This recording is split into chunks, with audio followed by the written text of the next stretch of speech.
I'm joined with Coca-Cola CEO James Quincey. James, always good to speak with you. It's a little different, a little weird talking to you from my bedroom. Yeah, well, these are strange times. I don't think I've been in one place this long for a very long time. Well, you're looking good, and we do appreciate the time. Lots to talk about with you here. But you know what, you've always been interested in science and data. We've talked a little bit about this before. You recently joined the Pfizer board. How has this background informed how you manage Coca-Cola through this pandemic?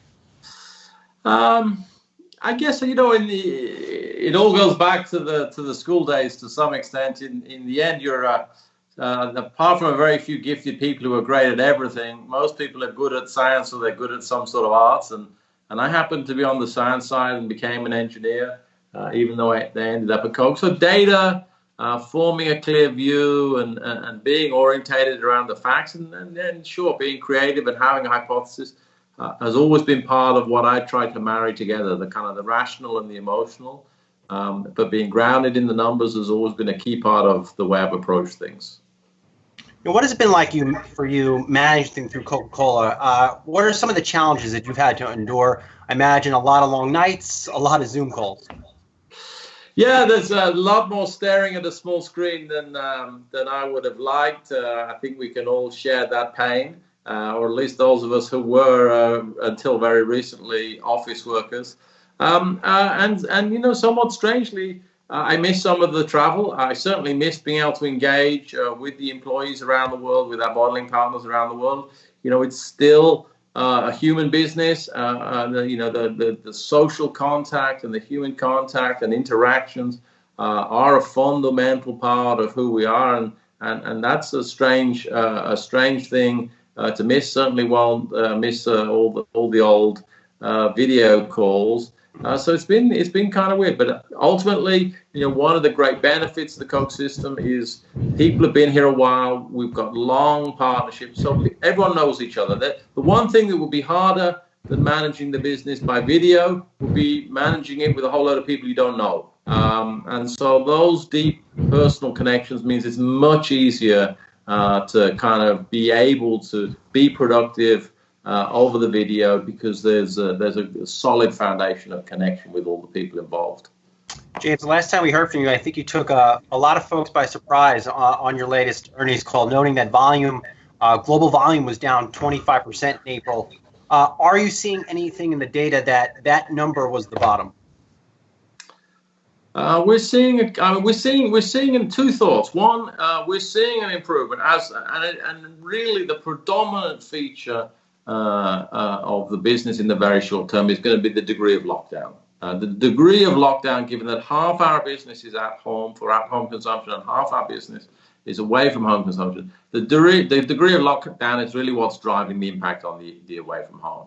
And as those lockdowns around the world are starting to ease in different ways and shapes and forms, there is a slight uptick in the business. But and that's a reason for cautious optimism. However, we have to be cautious because there is and there have been cases where it goes backwards. Just because it reopens doesn't mean it won't reclose.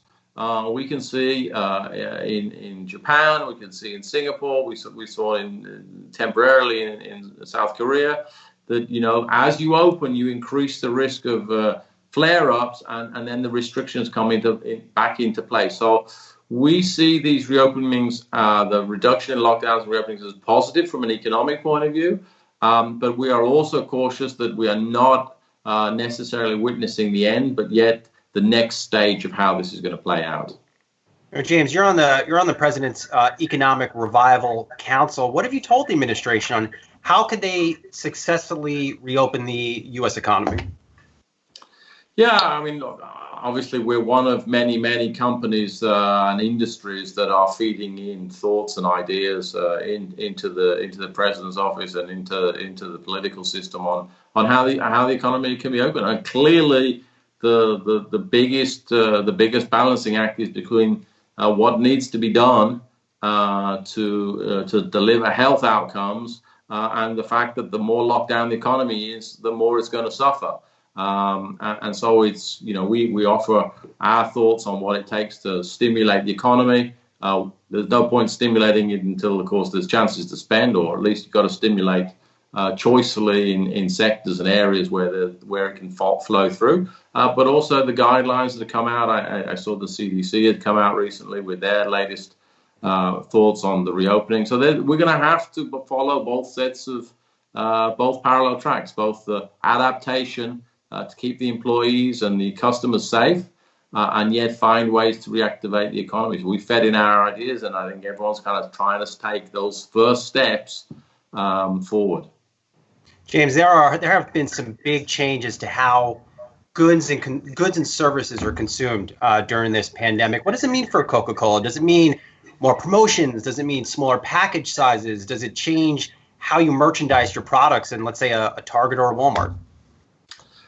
Yeah, lots of changes. I think also important to recognize that this is a crisis, and much like a change management process, there'll be a set of things that will be super important now, and then in 3 months' time, it'll be a slightly different set, and in 12 months' time, it'll continue evolving. Certainly in the very short term, being able to continue to provide supply around the world, certainly in April and May, was super important.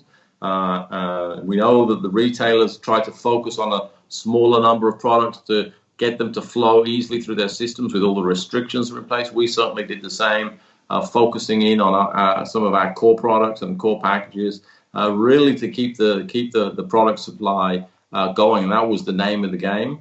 As the lockdowns start to come off and there's a bit more reopening, reactivating some of those channels that were effectively completely closed will become very important, and working with those customers to help them stand up their businesses.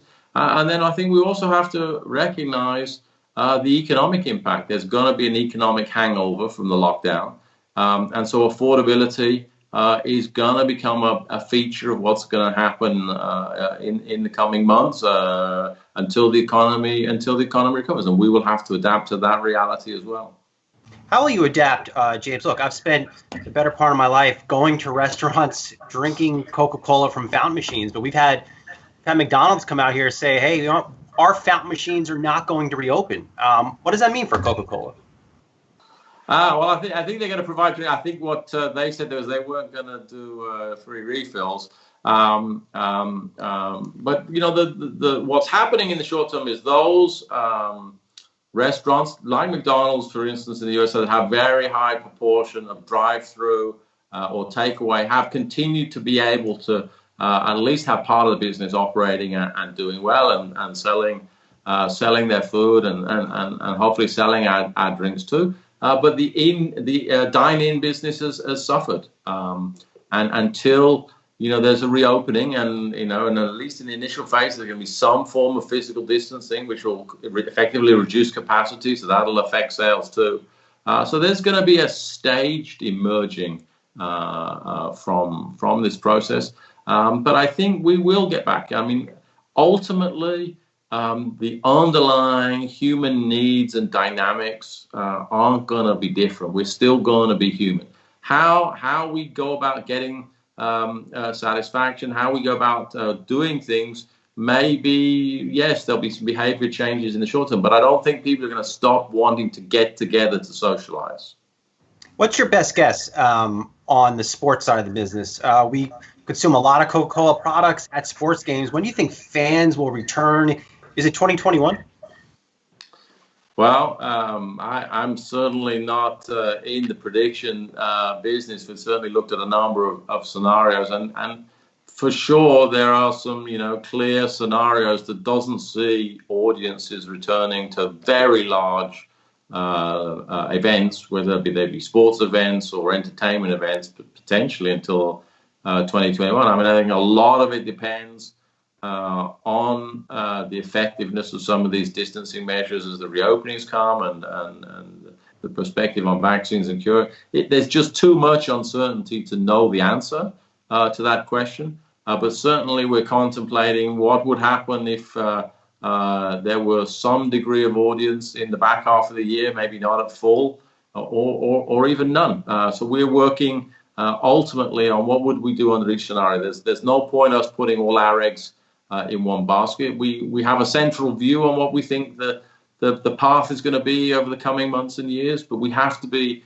ready for if it's better, so that we can be agile and quick, and we can't be so locked into the other scenario that if it's worse, we're not able to kind of readapt. Last one for you, James. I don't know if you've had a chance to take a step back amidst all of this. How will the pandemic change Coca-Cola for the next decade? Ultimately, we have emerged stronger from every crisis in our entire 134-year history, whether it was military, economic, or even the various pandemics that there have been. So I think the Coca-Cola business will emerge stronger from this. The question of how long it will take is really the one on the table. And the shape of the business is going to continue to be very diversified in terms of environments. There's going to be a lot of at-home consumption, a lot of away-from-home consumption. So our objective is to emerge stronger from this and have more drinkers, have greater share, and ensure that the system has the right economics. And I think that's the future. This is a company that's endured so much that it's really our objective to set it up for a very successful future. All right, let's leave it there. James Quincey, the CEO of Coca-Cola. And I'll say this too. I wasn't joking around. This AHA, this new seltzer product right here, it's pretty good. I'm sure you got some homework on your hands with that one. Thank you. All right, James Quincey, thanks so much.